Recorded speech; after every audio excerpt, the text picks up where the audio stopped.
Boa noite a todos. Gente, deixa eu só explicar como é que chegam os temas das palestras para nós, lá na nossa casa em Blumenau e São João Batista. Geralmente, é a equipe espiritual que intui uma trabalhadora da casa, então esses trabalhos são coordenados, esses temas são quase que numa sequência, um vai ligando no outro, e assim a gente vai seguindo uma sequência. No caso de hoje, do tema de hoje, Atitudes para Evoluir, também veio de uma psicografia, onde esse espírito que psicografou, ele fala da importância das atitudes no sentido de buscar a evolução. E aí, eu vou usar aqui o Evangelho segundo o Espiritismo, que é uma obra básica do Espiritismo, que é onde uma equipe espiritual explicou detalhadamente, à luz da lógica, do bom senso e da razão, o que Jesus falou para aquele povo atrasado lá atrás. Aquele povo atrasado só entenderia se desenhasse, certo? Então, por isso que ele falava muito por parábolas. Hoje, a gente já consegue compreender a fala direta. Então, os espíritos explicam aquilo que o Jesus aqui fala. Contém explicações dos ensinamentos morais do Cristo em concordância com o Espiritismo e suas aplicações às diversas situações da vida. Por que eu estou falando tão assim detalhadamente? Porque tem muitas pessoas que estão chegando no Espiritismo agora. Então é importante saber onde é que eu vou buscar conhecimento, onde é que eu vou pesquisar, onde é que eu vou encontrar respostas, né? E no capítulo 25 do Evangelho segundo o Espiritismo, diz o seguinte: buscai e achareis, ajuda-te e o céu te ajudará. E eles dizem assim: do ponto de vista terreno, o ensinamento buscai e achareis é semelhante a esse: ajuda-te e o céu te ajudará. É o fundamento da lei do trabalho e, por conseguinte, da lei do progresso, uma vez que o progresso é filho do trabalho e que põe em ação todas as forças da inteligência do homem. Na infância da humanidade, o homem apenas usa sua inteligência à procura dos alimentos, dos meios de proteger-se das tempestades e defender-se dos seus inimigos. Deus, olha só, Deus, porém, diferenciando-o dos animais irracionais, deu-lhe o desejo incessante de melhorar-se, ou seja, de evoluir. Isso, como acontece nos nossos aparelhos de telefone, é um aplicativo que já vem instalado de fábrica. Porém, cabe a nós usar esse aplicativo. Então, nós já viemos, todos nós, isso é uma lei natural, esse desejo de melhorar-se. Isso é a lei do progresso. É esse desejo que o leva a pesquisar meios de melhorar sempre suas condições de vida e o conduz às descobertas, às invenções, ao aperfeiçoamento da ciência, visto que é a ciência que lhe proporciona o que lhe falta. Por essas pesquisas, sua inteligência se desenvolve e sua moral se purifica. As necessidades do corpo sucedem às do espírito. Além do alimento material, é preciso a alimentação espiritual. E é assim que o homem passa do estado de selvagem para o de civilizado. Gente, como é que é isso? Os espíritos falando em ciência. Hoje acontece ainda, né, um choque. Né? Para muitos, ainda a ciência não tem a ver com religião. Existe um erro de interpretação aí que coloca as duas em lados opostos. Ora, as duas são criações de Deus. Não pode se contradizer. O que há aí é um erro na compreensão. E aí os espíritos, aqui no Evangelho segundo o Espiritismo, lá no capítulo 1, ele fala primeiro de Moisés, depois ele fala do Jesus Cristo, do Espiritismo e da união da ciência e da religião. Explica quem é o elo de ligação aí. O Espiritismo veio explicar isso. Como é que funciona essa nossa comunicação com o plano espiritual, essa interação? Eles explicam, por exemplo, como é que a prece funciona. Como é que faz? Tem resultado? Como é que é o mecanismo? Como é que eu faço chegar a minha intenção, a minha vontade, o meu pensamento para alguma entidade espírita, para um espírito superior, pedindo ajuda? Como é que ela chega? Como é que funciona isso? Infelizmente, hoje, nós temos muitos, inúmeros cientistas se debruçando sobre esse assunto e mostrando, provando, inclusive em laboratório, como é que funciona isso. Porque até então é tudo muito abstrato. Os espíritos nos falam que todos nós estamos mergulhados no fluido, uma energia, chamam de fluido cósmico universal. E essa energia não tem barreiras, nem de distância, nem de tempo. Mas é um negócio meio abstrato para a gente. É meio difícil de compreender, né? Aí é que começa a entrar a ciência atual. Eu vou mostrando algumas coisas para que vocês saibam onde pesquisar, tá? Por exemplo, aqui tem um livro de um cientista, um biólogo americano chamado Bruce Lipton, A Biologia da Crença. Esse livro foi escrito em 2005, 2006, já era um livro muito premiado, foi considerado um livro revolucionário para a época. Esse cidadão aqui, ele prova, tem diversos estudos aqui, inclusive cita outros cientistas, onde ele mostra que, ao contrário do que se pensava, tudo que está no nosso DNA é o que vai determinar o que acontece na nossa vida, ele disse não. O que acontece na nossa vida depende do meio onde eu estou e do que eu acredito. Tá, peraí. Aí já está demais, né? Vamos lá. Deixa ele aqui de lado um pouquinho. Olha aqui, um experimento, um outro pesquisador, esse pesquisador aqui chamado Greg Braden, americano, autor de diversos livros, todos livros best-seller, livros que vendem muito, né? Tentando mostrar como é que funciona. Como é que funciona a nossa comunicação com Deus? Deus existe? Como é que é? Ele tenta provar com experimentos. Um deles é o seguinte, olha só.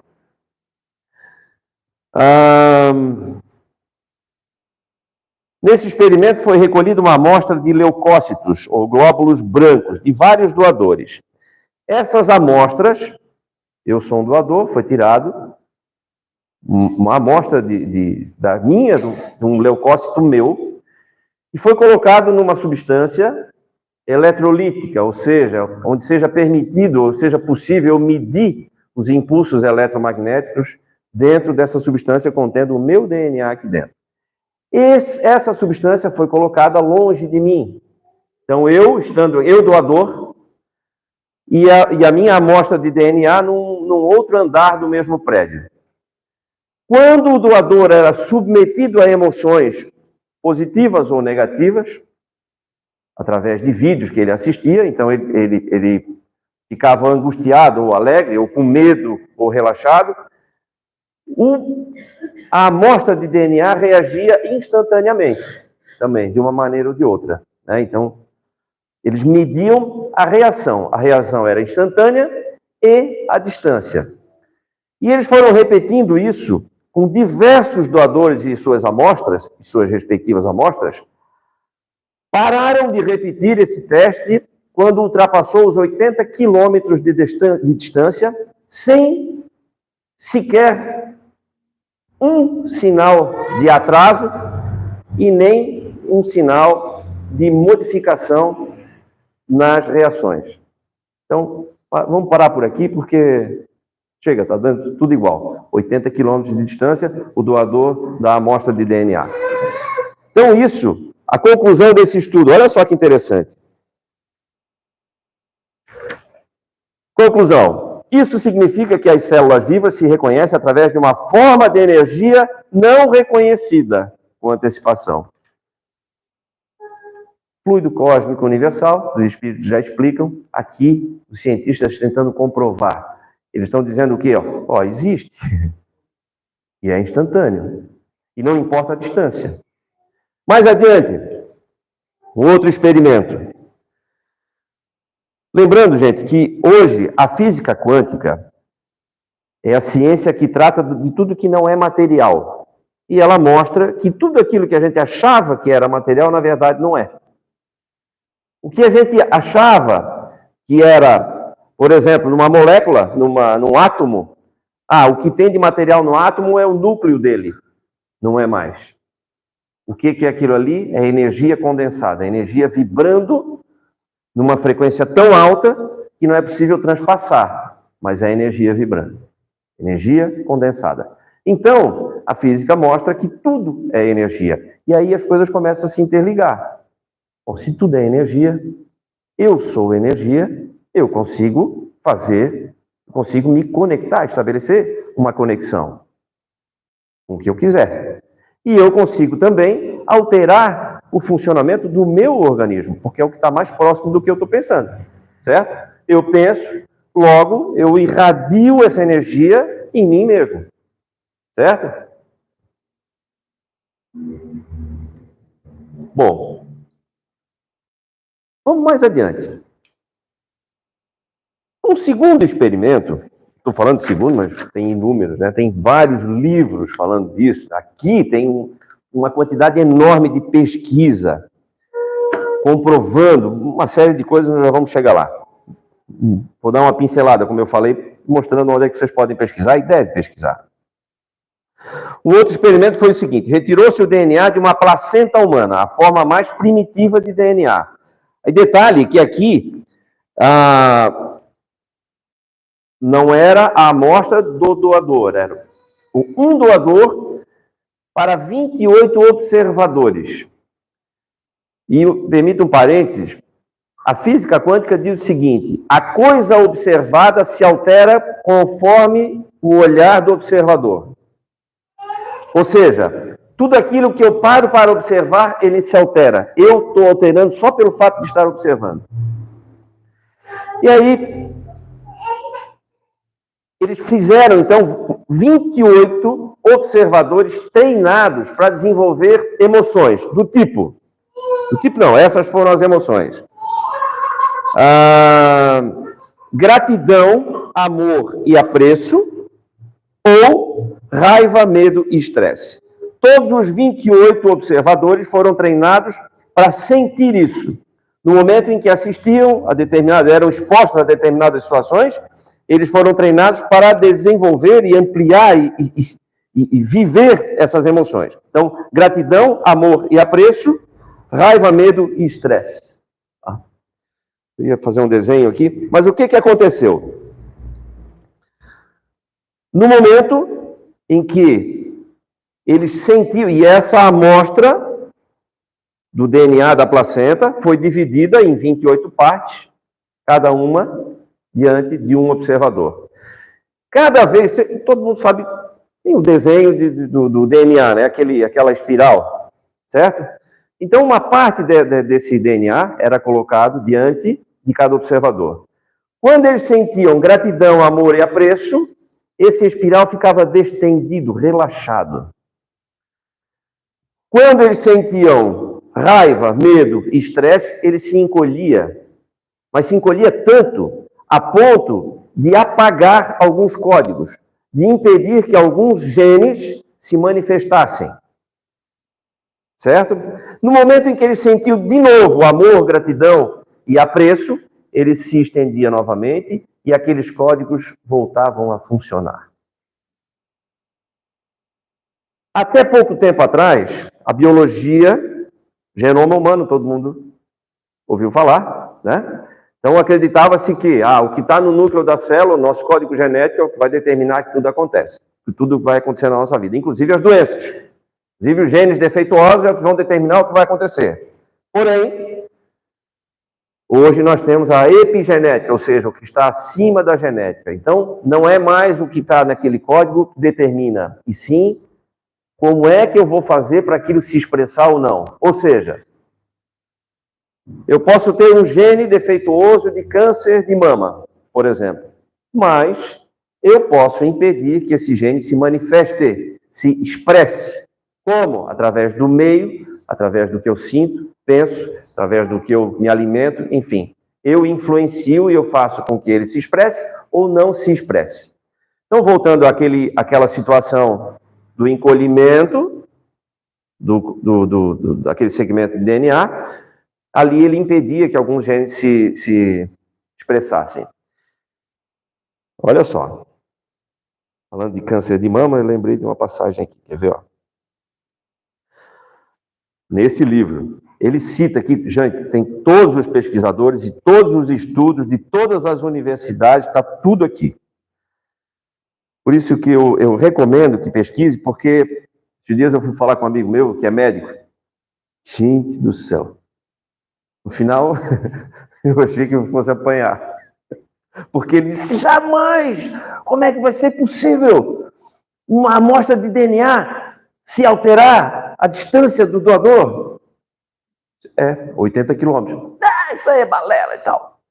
Não quis nem ver. Mas isso acontece, é normal, é comum, infelizmente, ainda. Por quê? Porque isso ainda é recente, apesar de já fazer vários anos. Mas não é todo mundo que vai ter acesso porque não quer, por falta de curiosidade, ou porque nem nunca ouviu falar. Talvez vocês estejam ouvindo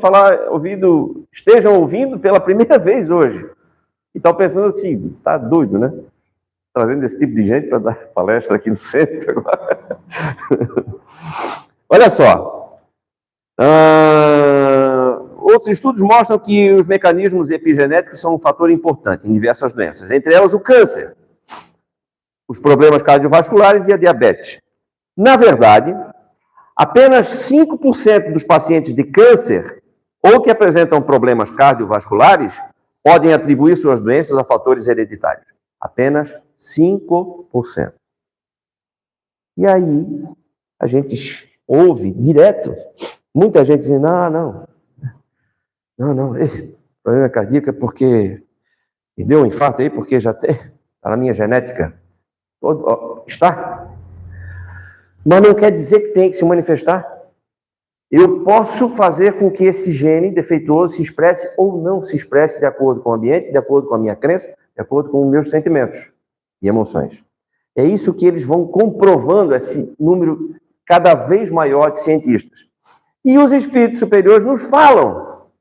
Só que agora vem a ciência explicando em minúcias como é que funciona.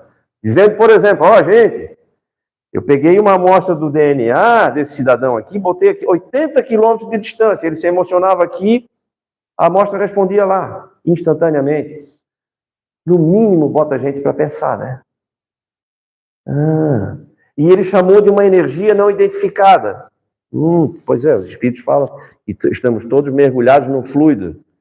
Claro, faz sentido. Porque os espíritos dizem assim, quando você quer realmente alguma coisa, com muita vontade, peça, e esse teu pedido vai chegar onde tu queres.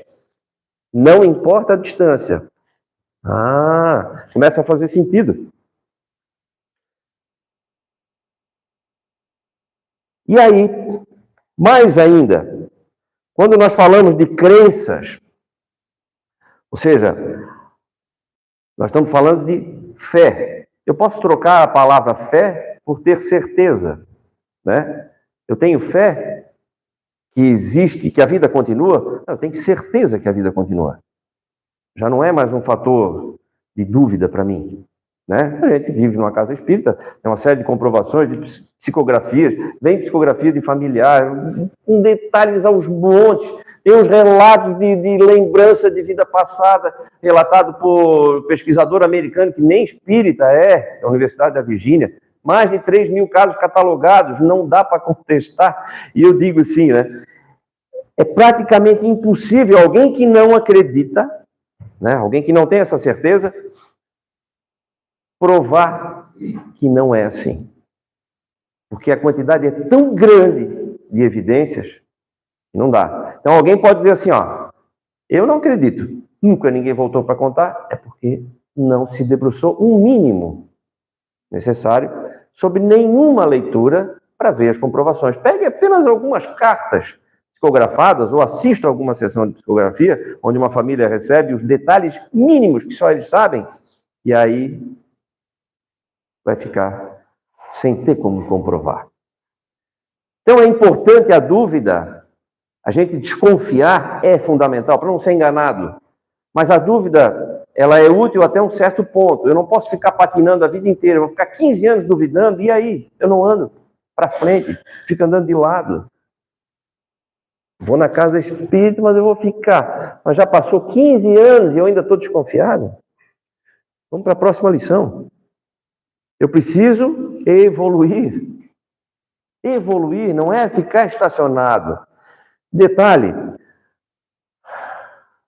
nós evoluímos quando nós somos desafiados, e esses desafios vêm em momentos de crise, muitas vezes, momentos de dor.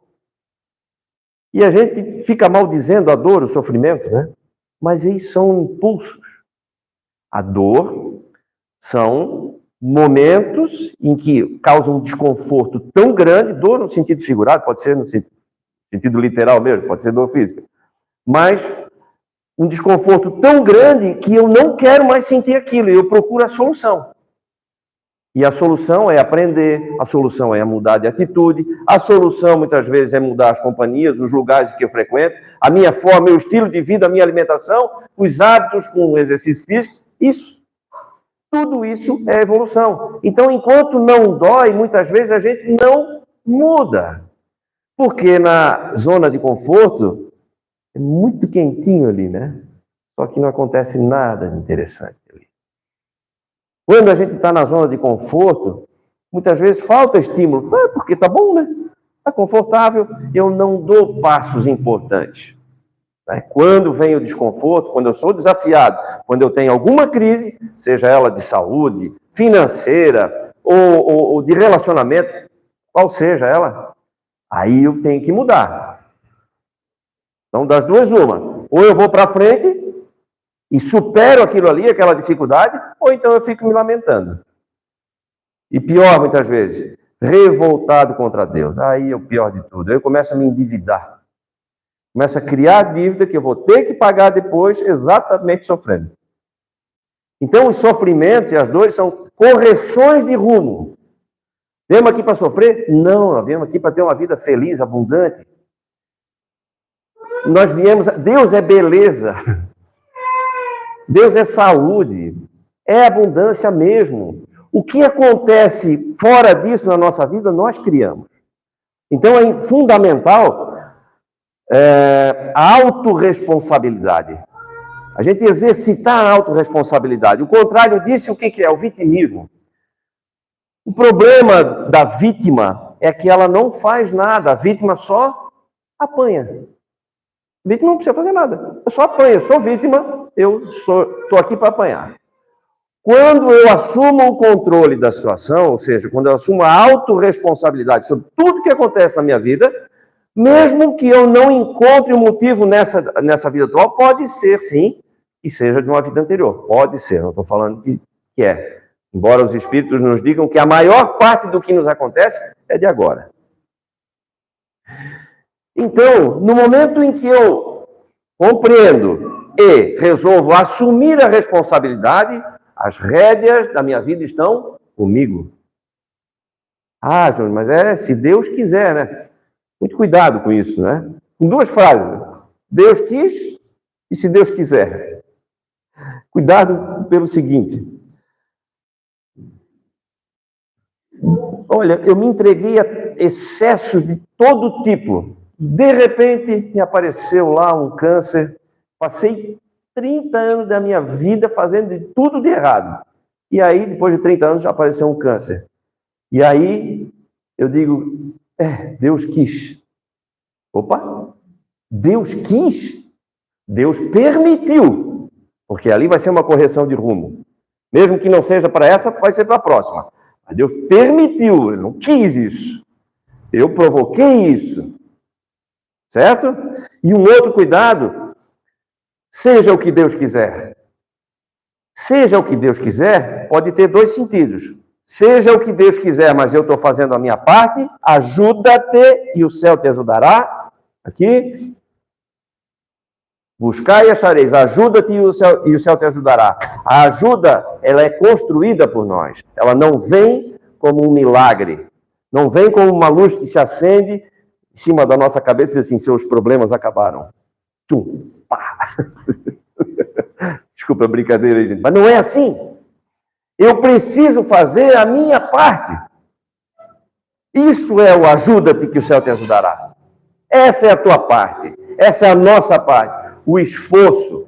Agora, o que é interessante, né? Desse esforço contínuo em querer melhorar-se, buscar melhorar, buscar fazer a minha parte. Isso vai criar, ou é importante que a gente crie, uma disciplina. A disciplina vai fazer com que o dia que hoje eu não estou afim, mas aí aquela vozinha ali dentro, mas tem que fazer.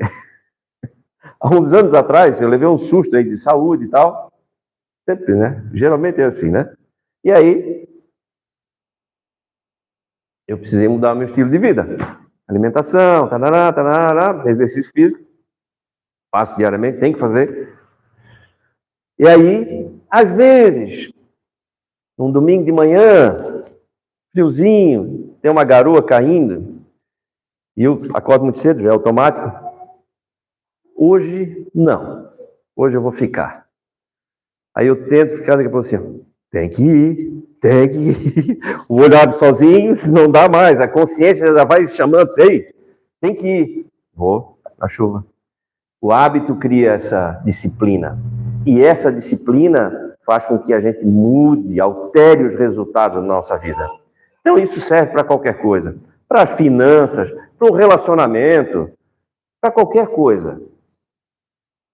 Para problema na empresa, para qualquer coisa. Eu preciso, eu não estou contente com os resultados, eu preciso mudar o que eu estou fazendo. Mas isso muitas vezes não é fácil. Mas não estou dizendo que é fácil. Só que vale a pena. Por quê? Vale. Por que vale a pena? Porque eu vou ter uma vida melhor. Mas é difícil esse negócio aí. Mas a vida é melhor. É melhor. Né? Eu posso escolher não fazer nada. Ok. Mas então, vai arcar com as limitações disso. Não, eu quero ter uma vida melhor, mais saudável, mais próspera. Enfim, eu quero me relacionar melhor dentro de casa, com a minha família e tal. Então, vai atrás disso. Eu sou o responsável, não é ninguém. Eu não sou vítima.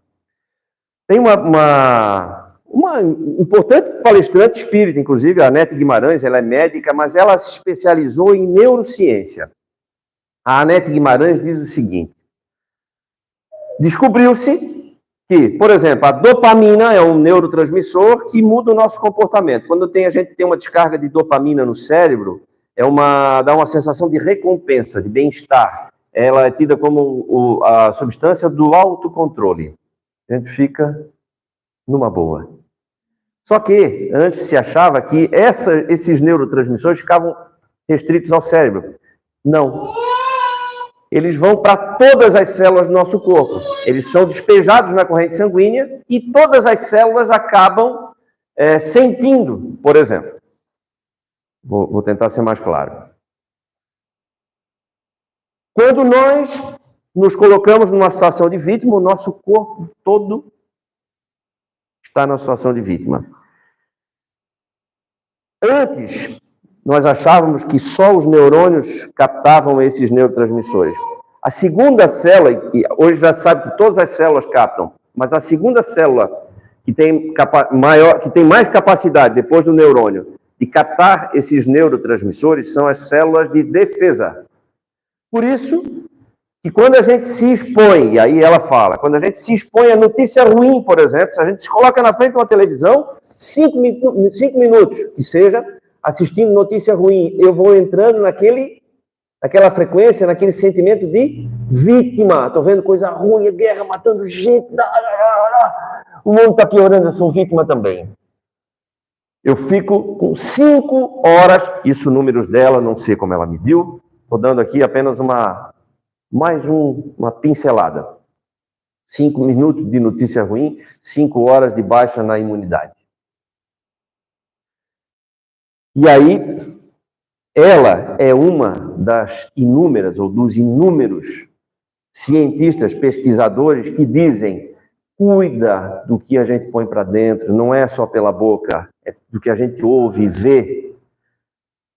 Então, por isso é importante eu filtrar o que eu estou vendo. Para de ver coisa ruim. Isso não leva para lugar nenhum. Sabe o que leva? Eu ouço gente dizer hoje, ninguém aqui, eu tenho certeza, mas eu já escutei gente dizendo o seguinte: não, nosso mundo está piorando. Piorando? Da onde? Ou sou eu que estou vendo notícia ruim o tempo todo? Piorando? Como é que era a vida dos reis da Idade Média?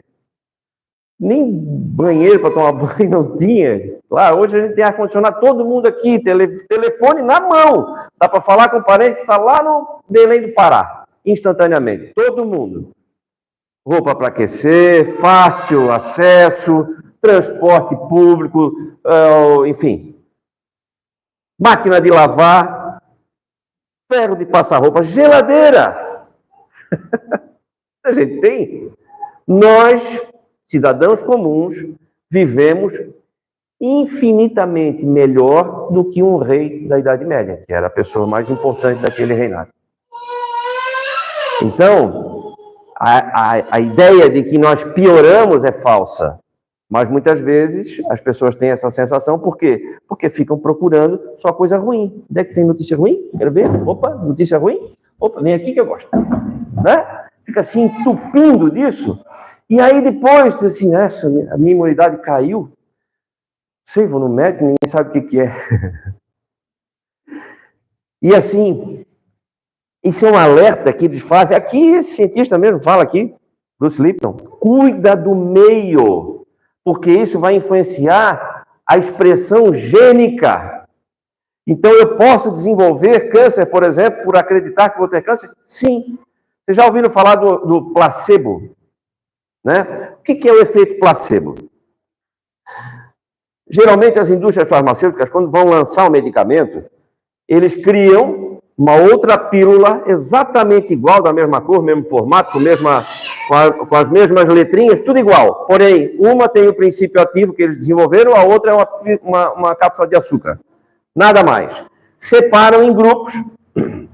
Então, onde um grupo vai receber o remédio que eles desenvolveram e o outro grupo vai receber o placebo. Dependendo do tipo de doença que querem atacar, esse efeito placebo pode variar de 30% até 80%. Ou seja, em casos de remédios para a psiquiatria, por exemplo, o placebo pode ter um resultado de 80%. Ou seja, 80% das pessoas que tomaram a pílula de açúcar melhoraram. E não tinha nada ali. Efeito placebo. Tem efeito placebo para cirurgia de joelho. Tem médico aqui relatando, era uma cirurgia específica para artrite. Separou em 3 grupos, pacientes onde ele fazia um procedimento, fazia um outro, e o outro era uma simulação, só cortava, passava uma aguinha e tal. Deu, tá bom. 32% dos pacientes ali melhoraram. Não tinha cirurgia, foi uma simulação. Souberam 2 anos depois, quando estavam jogando basquete com os netos, não usava mais muleta, nem bengala, nem nada. Efeito placebo para cirurgia, algo inimaginável. No outro lado, tem o efeito nocebo, que é o efeito negativo, a crença negativa. Eu acredito que eu vou me curar, eu me curo mesmo tomando pílula de açúcar. Efeito nocebo, eu acredito que vou ficar ruim. Né? Olha só, tem um caso aqui muito interessante. Onde é que está aqui? Eu separei. Ó, tem um médico, americano também, ele, na época, né, 2005, atuava há mais de 30 anos estudando o potencial do efeito nocebo. Em 1974, um dos pacientes dele, ele teve um diagnóstico de câncer de esôfago. E, na época, o câncer de esôfago era tido como 100% fatal. E ninguém se surpreendeu quando, algumas semanas depois, esse paciente morreu. A surpresa veio quando fizeram a autópsia e descobriram que ele não tinha câncer de esôfago. Ele tinha 2 ou 3 pontos de câncer no pulmão e 1 ponto no fígado. Nada que pudesse matar. O que aconteceu? Agora eu vou usar as palavras dele, tá? Desse médico. Foi quem tratou. Ó. A surpresa veio depois da sua morte, quando uma autópsia revelou que havia pouco vestígio de câncer em seu corpo, uma quantidade insuficiente para matá-lo. Apenas alguns pontos no fígado e 1 no pulmão, o oposto do que eu falei. Nenhum sinal de câncer de esôfago. Aí esse médico disse o seguinte: naquele canal, talvez você já tenha ouvido falar também, Discovery Health Channel. É um canal que fala sobre saúde, tem há muitos anos aí, né? Dá para pesquisar no YouTube aí. Palavras dele. Ele morreu com câncer, não de câncer. Mas qual foi a causa final? Qual foi a causa afinal?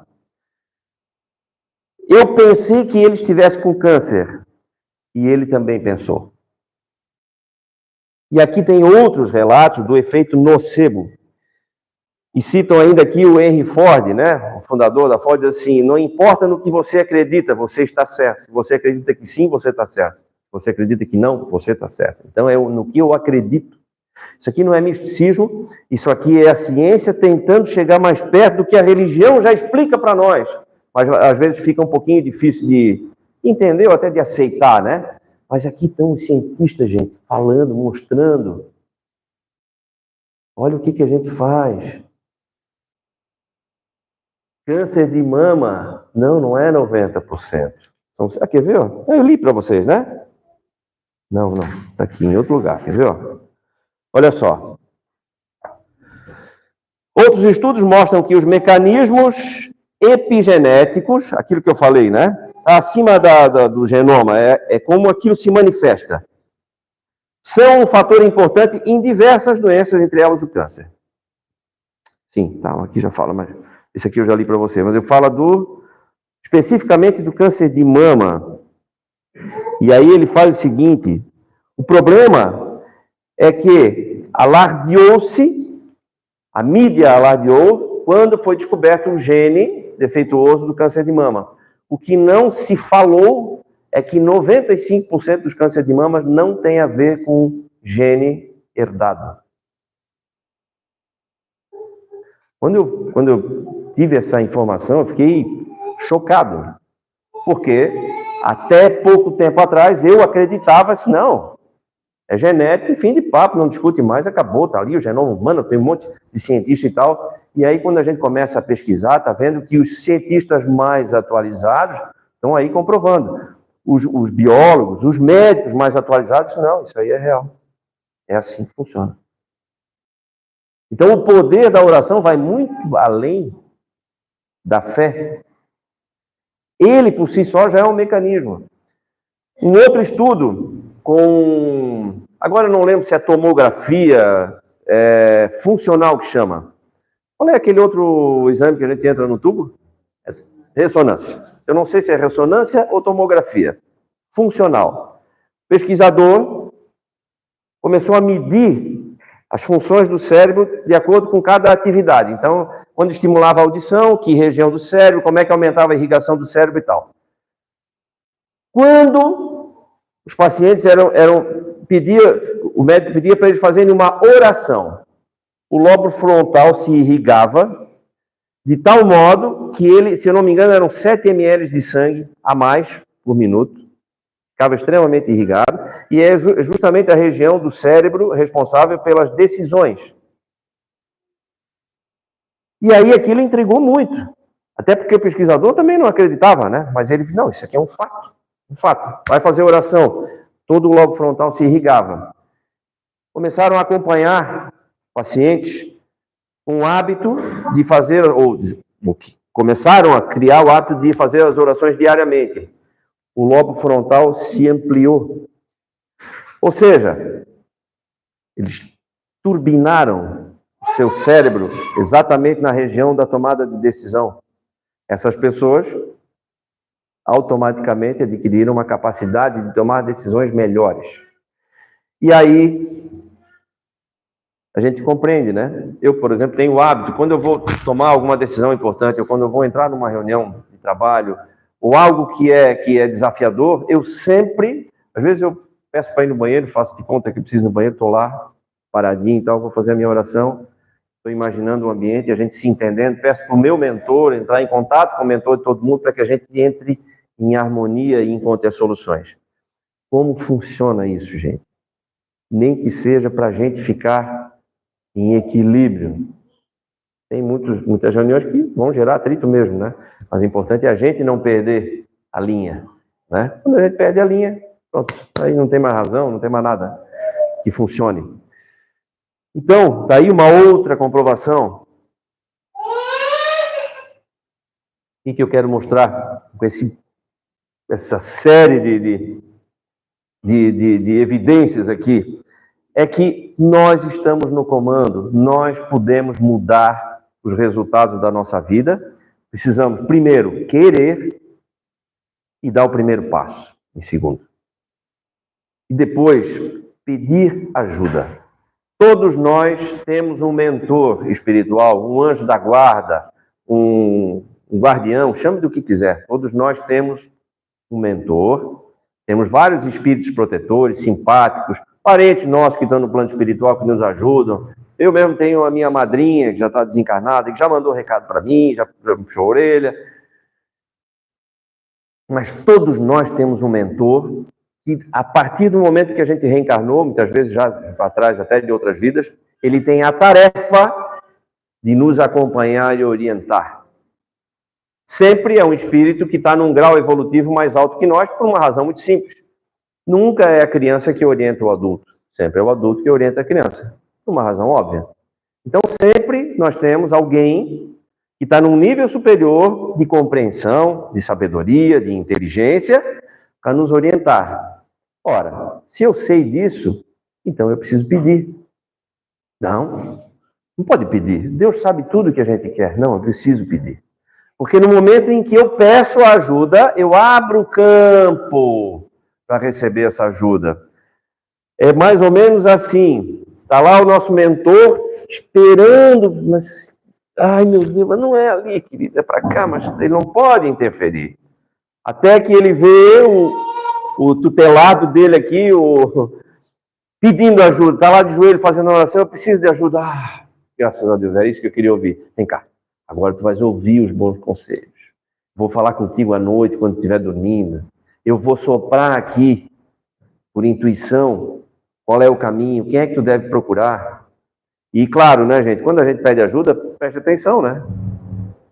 Às vezes a gente pede ajuda, nossa, eu quero muito uma nova oportunidade de emprego. Meu Deus do céu, eu não aguento mais isso aqui. Daqui a pouco aí toca o telefone, aquele chato de novo, eu não vou atender. Era uma oportunidade que estava ali, criatura. A gente fecha a porta.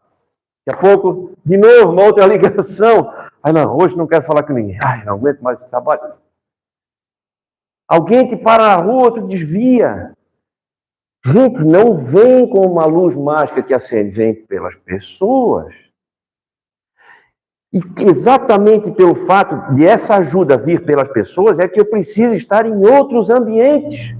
Eu preciso mudar de ambiente. Se o que está acontecendo na minha vida não está satisfazendo, não é isso que eu quero para a minha vida, muda de ambiente. Vou para lugar, eu vou frequentar lugares onde tenha pessoas que gostam de evoluir. Vocês conhecem alguém que gosta de evoluir? Todo mundo conhece.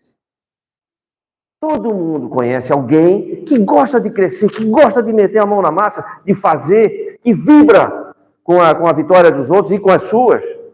Então, por que eu vou andar com alguém que está desanimado, reclamando, dizendo que a vida está piorando e que Deus é injusto? Para que isso? É inútil.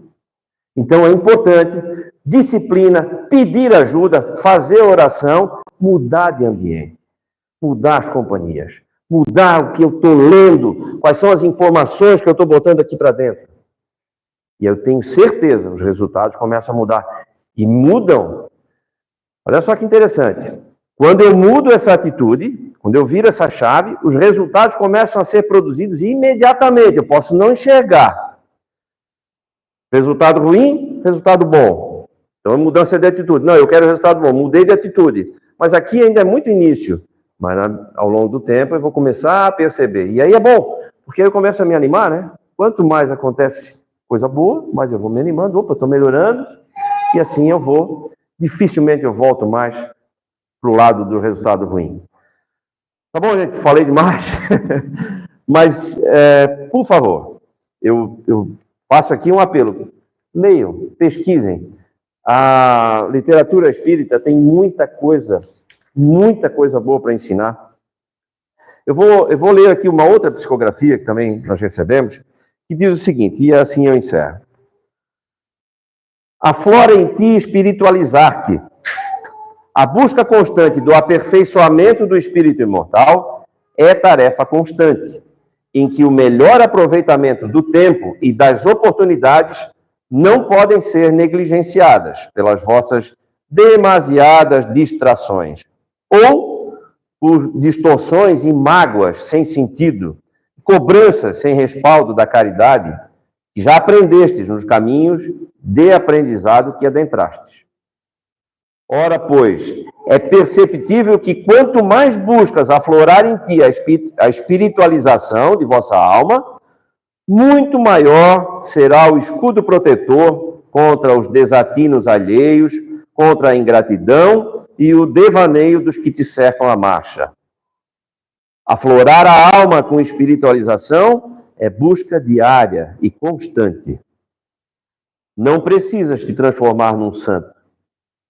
E sim, antes de atitudes decorrentes de sentimentos menores, buscais os recursos da prece e da comiseração ao amigo ou familiar que ora está em queda. Ou ainda, não compreende a vida ou a outra vida, mais abundante que essa e por agora habitas nesse invólucro, que podes deixar aflorar e encher de luz própria. Buscai vossa espiritualização, viveis na terra, buscai o lazer devido, mas não esqueças do compromisso com o vosso espírito imortal. Praticais o que tens aprendido a cada dia e sentirás o teu espírito mais forte, mais sereno e menos julgador. Quem julga será julgado e quem perdoa será perdoado. Espírito Vinícius.